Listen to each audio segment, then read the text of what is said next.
Hi everyone, I'm Neelima Chakra.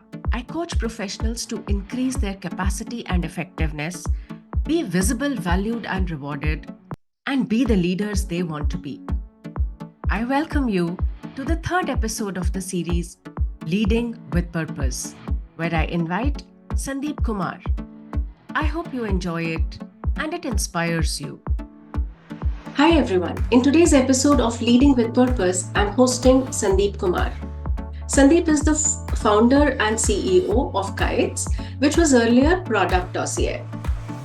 Kytes is focused on building enterprise software solutions for operational excellence, thereby creating a digital culture in enterprises.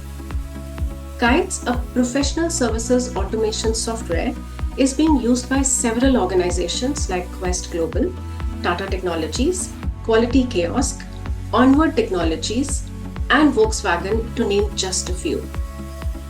Sandeep has 28 years of experience in software industry. He creates value for customers and technology-led culture for exponential and sustainable growth. Welcome, Sandeep. Thank you for joining us today. Thank you, Neelima. Thank you. I want to start with a rapid fire round. And Sure. I'd ask you some very simple questions. Please give one-word answers as quickly as you can. Sure. One word answer. Okay. One-word answer. All right. So, what did you want to be when you were a child? Engineer? Okay. Oh, you were very clear that you wanted to be an engineer. All I mean, right. there were only two choices that time, doctor or engineer, right? So, Okay. One word that your family would use to describe you. my father always tells me I'm an idealist, not practical person. Okay. All right. And one word your teams would use to describe you. Uh, I would say simple. That I have experienced, so I can imagine. um, Name one person you're inspired by. Narayan Murthy, because the reason was he's the one who told me that a middle class person in our country can also do business and it's not Tatas and Birlas. So actually, he gave me that belief. Very nice. Awesome. All right. So we move on. Um, you see, we met last year around this time, and so many new things have happened since then. So the pace of change is just continuing to increase in the world. And you are leading a fairly large business. How do you deal with it? Yeah. So, yeah, you are right. The change is happening very, very rapid, and it's the rate is changing every year or higher and higher. So I think what is very, very important is that you stay relevant. You are, first of all, aware what is the change happening, and you have to keep yourself educated about that change by reading, by listening to people, and that's the best way to, stay relevant, by listening to people, observing people, what is happening around you. And if you are in business, what is the industry? Like, for example, now AI has been in thing for the last 10 months. And today, the atmosphere is if you don't do AI, you will be out, right? That fear of missing out. So, so that is the, there is no escape from that. If you want to be relevant, you have to, first of all, know what is the change. And then it's not that you have to just go blindly adapt that change. Then you have to do analysis that actually what part of the change is good for you and what can you do to sort of adapt it. And also equally important for you to know what part of the change is not for you and you're not going to do much about it, right? Because you can't be, just following what others are doing. So that's where you need to be very clear about. So we do the same. I mean, we never want to be ignorant of any change. So we go and sort of make an effort to learn about it, what is happening around us. Like today, and it can be not necessarily as explicit as AI. the needs of our customers are changing, their behaviors are changing, because if there is a new way of selling something that is happening. So we need to be aware. We just can't say, oh, I have been doing this for 20 years. Who are you to teach me? That doesn't work, because you have to adjust. But if there is something you don't want to change about, you should be convinced, and then you can influence even others that this is not the right change. So all those things, I mean, there is never a right answer, but only thing I would say is, change is a reality. We must go and embrace it, and basically use the part of the change which is good for you and people around you. So that's the way, at least I think. Yeah, I hear you say that not every change is relevant for us. We have to pick which change might affect us and then respond to it. Absolutely. I mean, it's not a 0 or 100. It's always somewhere in between. And that analysis is very important. Because if you see, some changes, they come and then after 8, 10 months, they fade away. And if you were stupid enough to kind of change yourself, and then now you're regretting that. So it's really, really important to understand. And that's part of the value system, I guess, we have, at least I have imbibed. And I keep telling this to my daughter as well. So yeah, that is important to understand and do the analysis. And in the world as dynamic as it is, there are always setbacks. Life is not Mhm. smooth all the time. One may end up, following even the latest shiny object which comes up. So, how do you deal with the setbacks?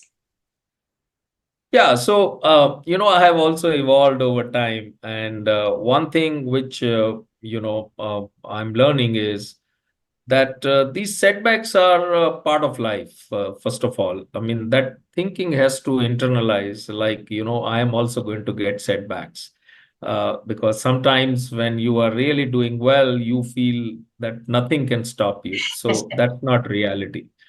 So what my way of dealing with this is, first of all, you have to kind of absorb the setback, avoid any immediate reaction, because that is not going to help, and that's only going to make things worse.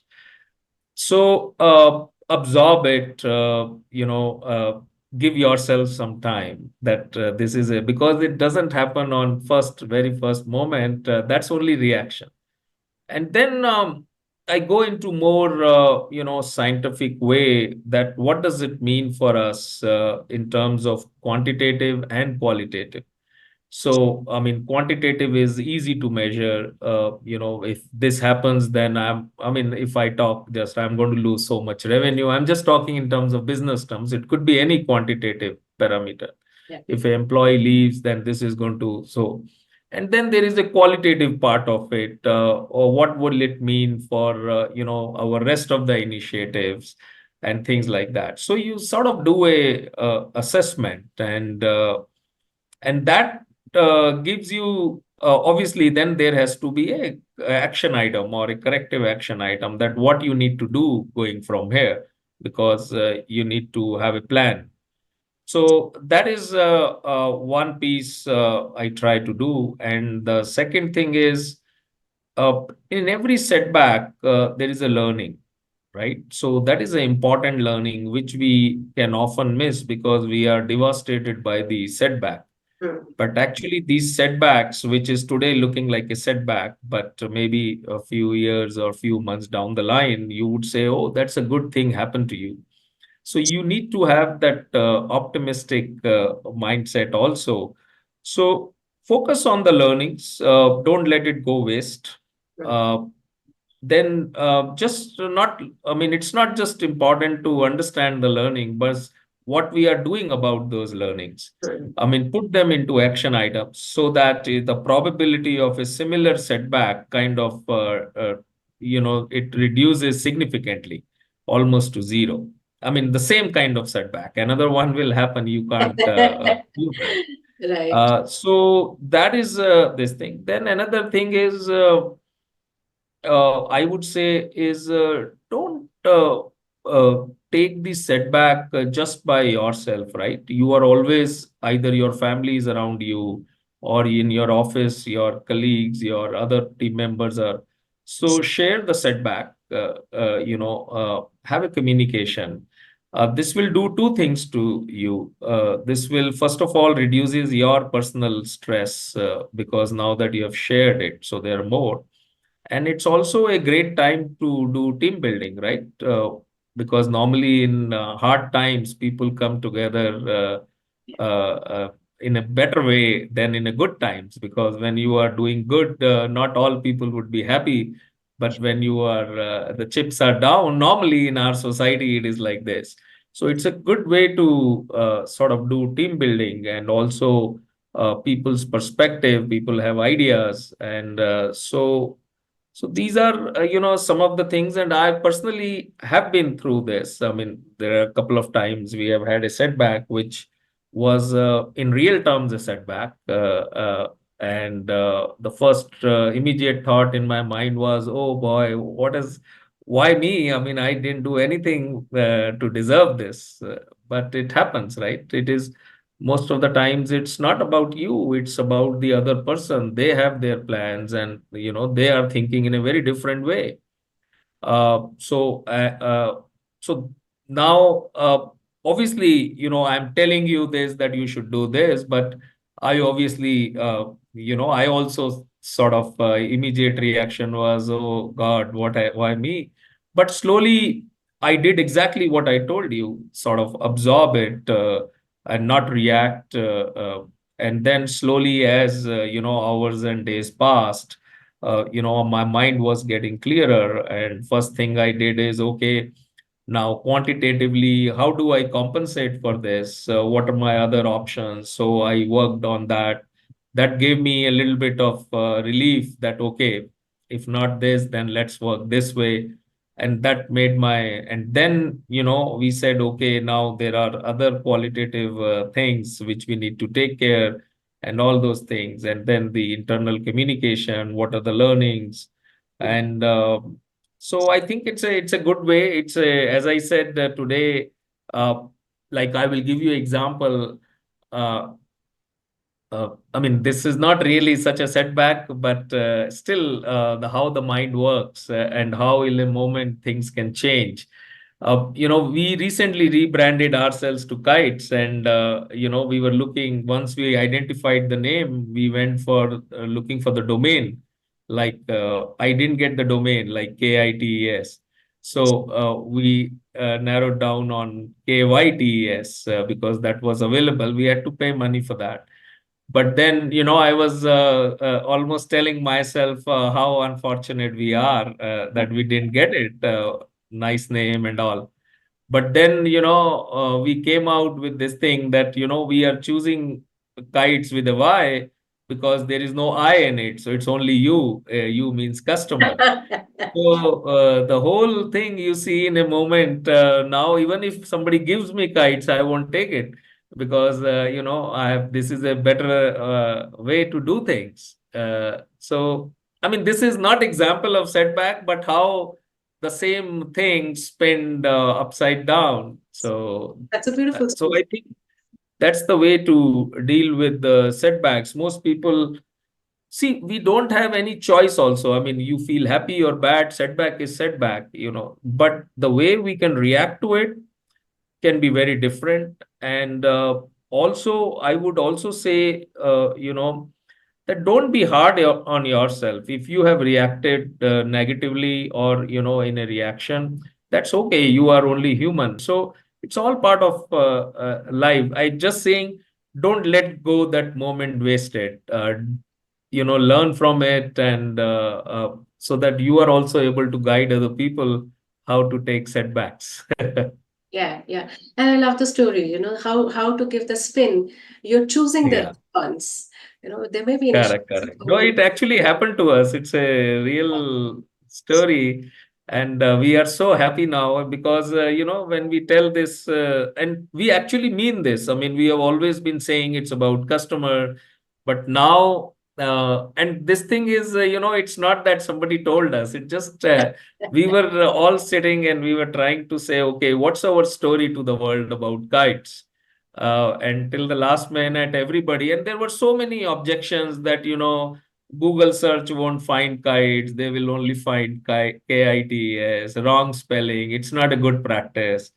But then this spin, now it is doing good things to us because people are remembering us. We always tell everybody, we are kites with the Y and not I, because there is no room for I in our company. It's only about you.